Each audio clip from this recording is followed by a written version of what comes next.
South Korea. The powers in question, however, soon proved to be the superpowers of 5th century Greece rather than any nations of his own era, for the 38th parallel also passes through Sicily, Euboea, and the northern suburbs of Athens. Despite its democratic pretensions, Campbell lamented, Athens ultimately failed to grasp the most elemental principles about the free association of nations, and instead substituted the rule of force for the bond of principle. The war in Vietnam sparked analogies with ancient imperialism in general, and the Sicilian expedition in particular, among teachers, scholars, journalists, and many other Americans who had studied classical history.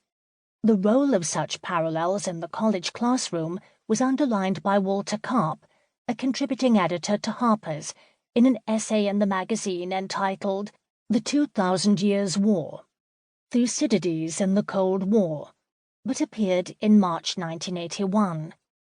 Reminiscing about his college days in the 1950s, when his Humanities I professor proposed to the students an analogy between the Peloponnesian War and the newly named Cold War, Karp reported that parallels immediately leapt to the eye, with authoritarian Sparta evoking the Soviet Union and democratic Athens, America.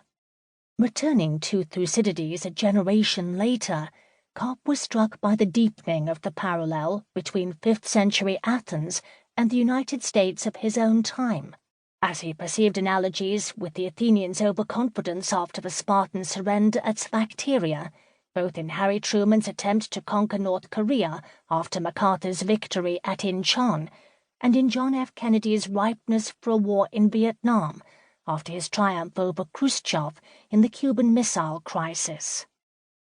Now, in the 21st century, some, like strategy consultant Stephen Haid, in search of classical parallels, have their eyes fixed on the Middle East, comparing American intervention there with the Athenians' expedition to Sicily, attributing both to a mixture of greed, fear, and the quest for glory, and warning of the consequences of overstretched resources and ignorance of the faraway land in question. And then there is the newly dubbed menace, the Thucydides trap. This phrase, coined by Graham Allison of the Kennedy School at Harvard University, refers to Thucydides' claim that the Peloponnesian War was caused by the growth of Athens, a new power, and the fear this inspired in Sparta, an existing power, and is used to justify dire warnings about impending conflict between the United States and China. In 1995, my friend Barry Strauss from Cornell University, a passionate student of war and peace, invited me to participate in an extraordinary conference at the Woodrow Wilson International Center for Scholars in Washington, D.C.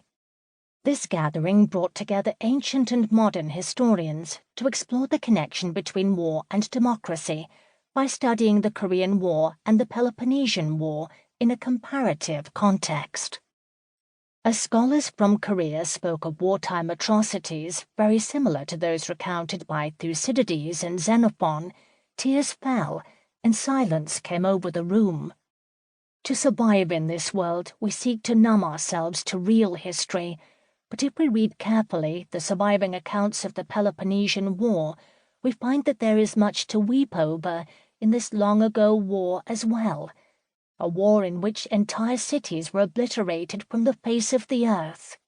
In 2000, my colleague in the Association of Ancient Historians, Lawrence Treitel, a Greek historian who served in Vietnam, used that other modern war as a touchstone to explore the nature of war and violence in human life, in parallel to the Peloponnesian War, in his book From Milos to My Lai, a study in violence, culture, and survival. American statesmen have also sought guidance in studying the epic conflict between Athens and Sparta. In 1919, Woodrow Wilson himself reread Thucydides' history on his voyage across the Atlantic en route to the Versailles Peace Conference. In 1947, U.S. Secretary of State George Marshall, speaking at Princeton, declared, "I doubt seriously whether a man..."